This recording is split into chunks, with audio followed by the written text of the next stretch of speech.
नमस्कार। Study with अनुपम साक्य में आप सभी का बहुत बहुत स्वागत है। जैसा कि हम लोग टीजीटी की तैयारी कर रहे हैं, तो आज टीजीटी साइंस में हम केमिस्ट्री से संबंधित पहले टॉपिक पढ़ेंगे विज्ञान विषय में। और विज्ञान का ये एक महत्वपूर्ण और एक तरीके का हम कहें कि प्रारंभिक विषय है, प्रारंभिक टॉपिक है। इस टॉपिक के बाद में हम आगे की बहुत सारे टॉपिक इस टॉपिक के बेस पर हम आराम से क्लियर कर सकते हैं। यानी कि अगर आप कहा जाए तो विज्ञान में केमिस्ट्री की अगर शुरुआत है, केमिस्ट्री का जो बेसिक है वो इसी टॉपिक से है। इस टॉपिक का नाम है द्रव्य और उसके गुण। तो अगर आप सिलेबस देखेंगे तो उसमें आपको ये टॉपिक दिखेगा। आज हम इसकी शुरुआत करते हैं और बहुत साधारण और बहुत सामान्य शब्दों में हम इसको समझेंगे। इससे संबंधित प्रश्न हम आगे की वीडियो में करेंगे, आगे के सवालों में करेंगे। तो इस टॉपिक को शुरू करते हैं।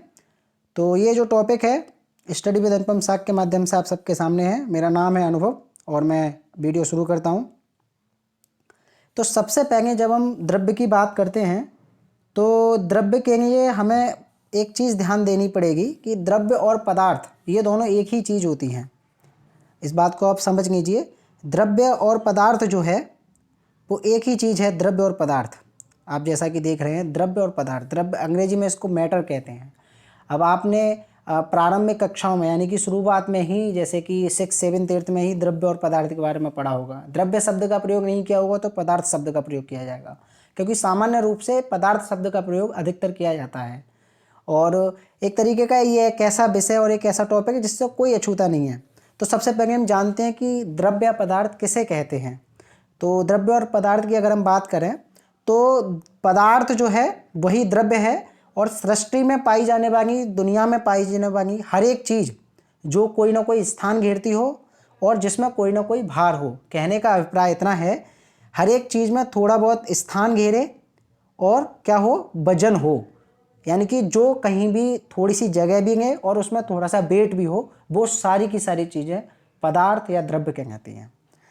द्रव्य में वे सभी पदार्थ या तत्व शामिल करे जाते हैं जिनका एक निश्चित आकार है, मतलब जिनका एक साइज हो, निश्चित साइज हो, कोई ना कोई बिल्कुल बैगेट एक आकार, बैगेट एक साइज होना चाहिए। इसके बाद में उसका घनत्व निश्चित होना चाहिए, आयतन निश्चित होना चाहिए। आकार या घनत्व, ये तीनों ही चीज़ें निश्चित हो सकती हैं। कहने का मतलब ये है कि या तो उसका आकार निश्चित है तो भी वो पदार्थ है, उसका घनत्व निश्चित है वो भी एक पदार्थ है, या जिसका घनत्व और आकार या सब चीज़ निश्चित है, आयतन, आकार और आकृति, ये सब चीज़ें अगर निश्चित हैं तो भी वो पदार्थ का रूप है। यानी कि आप अगर सामान्य रूप से और सामान्य और बहुत साधारण शब्दों में कहा जाए और देखा जाए तो दुनिया में जो कुछ भी चीज़ें हमें दिखाई देती हैं या हम जिसका महसूस कर सकते हैं, वो सारी की सारी चीज़ें क्या होती हैं, द्रव्य पदार्थ होती हैं। हमारी इंद्रियां, हमारी 5 और इंद्रियां जिन जिन चीज़ों का अनुभव कर सकती हैं, छू कर, सुनकर, वो सारी की सारी चीज़ें कहीं ना कहीं द्रव्य का एक पदार्थ होती है।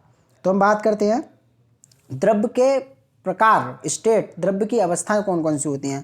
तो आप देख रहे हैं ठोस, सॉलिड जो है ना, और इसमें मैंने चित्र के माध्यम से समझाने की कोशिश की है। गैस भी द्रव्य का एक प्रकार है, और द्रव, लिक्विड भी एक गैस का स्टेट का प्रकार, मतलब मैटर का प्रकार है, यानी कि द्रव्य का प्रकार है। तो अभी हम इन सब चीज़ों को बड़े विस्तार से समझेंगे। चलते हैं अगली स्लाइड पर। तो जैसा कि आप सबके सामने है द्रव्य की प्रमुख अवस्थाएं। तो द्रव्य की प्रमुख अवस्थाएं 3 होती हैं। आप में से कई ऐसे छात्र होंगे जिनको ये सारी चीज़ें पहले से ज्ञात हैं, क्योंकि ये बहुत बेसिक हैं। तो द्रव्य की 3 अवस्थाएं होती हैं, ठोस, द्रव और गैस, मुख्य रूप से। इसके अतिरिक्त एक और द्रव्य की अवस्था होती है, पदार्थ की अवस्था, जिसे हम प्लाज्मा कहते हैं। तो प्लाज्मा एक अवस्था तो है, लेकिन मुख्य अवस्थाओं में ये नहीं आती है, और अधिकतर जो प्रश्न बनता है वो मुख्य अवस्थाओं में से आता है, यानी कि ठोस, द्रव और गैस में से बनता है। तो ठोस भी आप लोगों ने देखे होंगे, ईंट, मकान, कुर्सियाँ, मेज, ये सारी की सारी क्या है, ठोस हैं। अब ठोस क्यों हैं, इनको ठोस क्यों कहा जाता है वो हम आगे पढ़ेंगे। इसके बाद में द्रव, द्रव भी आप सबने देखा होगा, पानी, जैसा कि इस चित्र में आपको दिख रहा होगा, ये द्रव के हैं। तो पानी है, और आप कोल्ड ड्रिंक है, दूध है, ये सारी की सारी चीज़ें क्या है, ये द्रव के प्रकार हैं। गैस क्या होती है, गैस भी आप सबने देखा होगा। गैस ऑक्सीजन, हाइड्रोजन, नाइट्रोजन, ये सारी की सारी गैस हैं। CO2 गैस है।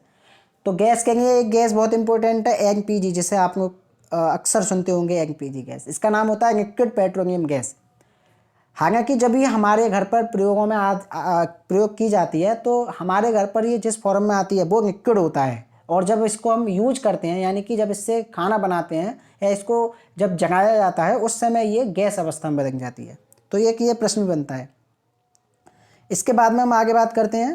तो सबसे पहले बात करते हैं द्रव की अवस्थाओं के पहले प्रकार ठोस के बारे में। तो ठोस के मैंने उदाहरण आपको बता दिए थे। पहले उदाहरण की बात करते हैं, ईंट, बर्फ़, लकड़ी, मोबाइल, ये सारी की सारी चीज़ें आप सबके सामने, आप जिसमें ये वीडियो देख रहे हैं वो लैपटॉप या मोबाइल या कंप्यूटर, जो भी चीज़ है ये सारी की सारी ठोस हैं। ठीक है, आप जिस पेन का प्रयोग कर रहे हैं वो ठोस है, आप जिस कॉपी पर इन सब चीज़ों में कर रहे हैं वो सब ठोस है। तो सबसे पहले बात करते हैं ठोस होता क्या है। तो वह पदार्थ का वह प्रकार यानी कि वो पदार्थ जिनकी आकार और आयतन निश्चित होता है, और आकार और आयतन को आप समझ सकते हैं बहुत आराम से, जिनकी आकृति निश्चित है मतलब जिसको परिवर्तित नहीं किया जा सकता है, और जिसका आयतन भी निश्चित है मतलब उसकी मात्रा भी निश्चित है, वो सब क्या होते हैं पदार्थ। जैसे फॉर एग्जाम्पल ईंट, अगर हम ईंट की बात करें तो हमने देखा होगा ईंट क्या है। ईंट जैसे मान लीजिए एक ये ईंट है, तो इस ईंट का क्या है, ये ईंट को आप अपने कमरे में रखें तो भी ये इतनी ही बड़ी रहेगी, इसको मिट्टी के अंदर गाड़ दें फिर भी ये ईंट इतनी ही बड़ी रहेगी, इसको कहीं ऊपर हवा में रखें इसको तो भी ये ईंट इतनी बड़ी रहेगी। यानी कि इसका आकार हर एक परिस्थिति में परिवर्तित नहीं होता है, बिल्कुल समान रहता है। ठीक है, और आयतन भी निश्चित है। इसकी लंबाई, चौड़ाई और ऊंचाई ज्ञात करेंगे। ठोस है ना, ठोस का आयतन हमने देखा है, लंबाई गुणा चौड़ाई गुणा ऊंचाई, तो वो हर परिस्थिति में इसका लंबाई गुणा चौड़ाई गुणा ऊंचाई बराबर आएगा। तो इसकी आकृति और आयतन दोनों के दोनों क्या है, निश्चित हैं, जो कि अपरिवर्तित हैं, यानी कि परिवर्तित नहीं होते। और दूसरी बात, इसके जो अणु होते हैं वो पास पास होते हैं। इसके अणु पास पास होते हैं यानी कि एक तरीके से चिपके होते हैं। और ये आपको एक बात और बता दूं कि जो पदार्थों के बीच के जो अणु होते हैं उनके बीच में ये जो अणु आपस में चिपके होते हैं, पास पास होते हैं, दूर दूर होते हैं, तो ये जिस फोर्स के कारण होते हैं उसे हम अंतर आणविक बल कहते हैं। हालांकि जो आगे की आपके पास जो वीडियो आएंगी हम उसमें इन सब के बारे में बात करेंगे। अंतर अणुक बल क्या कहते हैं, अंतर अणुक बल, यानी कि पदार्थों के बीच में रखने वाला बल अंतर आणविक बल या अंतर अणुक बल क्या कहता है। तो इसको समझते हैं कि जो ठोस हैं उसके अणु पास पास होते हैं। आप देख सकते हैं ये ठोस के अणु हैं और ये आपस में बहुत नज़दीक हैं अपेक्षाकृत द्रव और गैस की अपेक्षा। आप आगे की स्लाइड में इस बात को देखेंगे। तो इसकी परिभाषा की बात करें तो दो चीज़ें हैं, इसके आयतन और आकार निश्चित होते हैं और इसके अणु जो होते हैं वो पास पास होते हैं। उदाहरण ईंट, बर्फ, लकड़ी, मोबाइल आदि। इसके बाद में हम बात करते हैं द्रव की। तो ये पदार्थ का दूसरा प्रकार होता है द्रव, और इसके उदाहरण मैं आपको बता दूं पानी, दूध, पेट्रोल, शराब, ये सारी की सारी चीज़ें क्या है, ये सब द्रव के पदार्थ हैं, द्रव के उदाहरण हैं। और द्रव की अगर हम परिभाषा की बात करें तो पदार्थ की वह अवस्था या द्रव्य की वह अवस्था जिसमें उसका आयतन तो निश्चित होता है लेकिन आकार निश्चित नहीं होता है। अब इस चीज़ को आप समझने का प्रयास करिए। इसका मतलब ये है कि जैसे कि ये एक गिलास था, एक बर्तन था, इसमें पानी भरा हुआ था यहाँ तक। अब क्या किया हमने, इस पानी को हमने एक इस तरीके के बर्तन में रखा, मतलब इसमें से इसमें ट्रांसफ़र किया। तो जब तक ये पानी इस बर्तन में था, इस गिलास में था, तब तक इसका जो ऊंचाई थी वो यहाँ तक की थी। इसमें जाने के बाद में ये इससे नीचे हो गया। क्यों? क्योंकि इसका आयतन ज़्यादा है। यानी कि हम क्या समझे इस बात से, इसका मीन ये है कि द्रव जो है वो जिस बर्तन में जाता है, जिस जगह उसको रखा जाता है वो उसी का आकार ग्रहण कर लेता है। आप उसको गिलास में रखोगे तो उसके आकार का हो जाएगा, आप उसको बड़े भगोने या बड़े परात जैसे बर्तन में रखोगे उसका आकार वो ग्रहण कर लेगा। तो ये द्रव की विशेषता है। इसका मतलब उसका आकार निश्चित नहीं है, आयतन निश्चित है। यानी कि अगर मान लीजिए इसमें 1 लीटर पानी था तो वो अगर इसमें डाल दोगे तो इसमें भी 1 लीटर ही रहेगा। यानी कि आयतन में परिवर्तन नहीं हुआ, परिवर्तन किस में हुआ, उसकी आकृति में। ठीक, तो ये चीज़ आप लोगों की समझ में आई होगी द्रव के बारे में। अब हम बात करते हैं इसके अणुओं की। तो इसके जो अणु होते हैं वो ठोस की अपेक्षा दूर दूर होते हैं। हमने देखा ठोस वाले में, एक बार मैं आपको फिर से दिखा देता हूँ। तो जब हम ठोस की बात करते हैं तो देखिए ठोस के अणु पास पास थे, ये देख सकते हैं आप। इसकी अपेक्षा द्रव के जो अणु है वो दूर दूर हैं, इनके बीच की जो दूरी है वो दूर दूर है, यानी कि इनके बीच में लगने वाला अंतर आणविक बल थोड़ा कम होता है। अब हम आगे बात करते हैं गैस की। तो गैस के बारे में आप सब लोग वैसे जानते होंगे कि ये द्रव की एक ऐसी अवस्था है जिसमें ना तो आयतन निश्चित होता है ना ही आकार निश्चित होता है।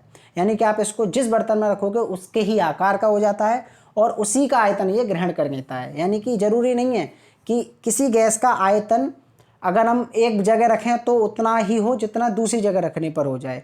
ठीक है, तो इसके उदाहरण आपको इस सामने है, ऑक्सीजन, जंग वाष्प, नाइट्रोजन, हाइड्रोजन और अमोनिया। ठीक है, इसके अणु जो होते हैं काफ़ी दूर दूर होते हैं, बहुत दूर दूर हो रहे हैं। आप इस चित्र के माध्यम से देख सकते हैं कि इसके बीच में जो अणु है काफ़ी दूर दूर हैं और ये इधर उधर घूमते रहते हैं, है ना, एक दूसरे टकराते भी रहते हैं। अब आपको 2-3 प्रश्न इससे संबंधित मैं इंपॉर्टेंट बता देता हूँ। जैसा कि पहला प्रश्न है पानी का, जल जिसे आप कहते हैं। ये एक ऐसा द्रव्य है, ये एक ऐसा पदार्थ है जो तीनों अवस्थाओं में पाया जा सकता है, यानी कि ठोस में भी आपने देखा बर्फ बन के, गैस द्रव में भी आपने देखा सामान्य रूप से, और गैस में भी ये जंग वाष्प के रूप में पाया जा सकता है। तो ये एक अच्छा प्रश्न है जो कि अक्सर पूछ लिया जाता है एग्जाम में।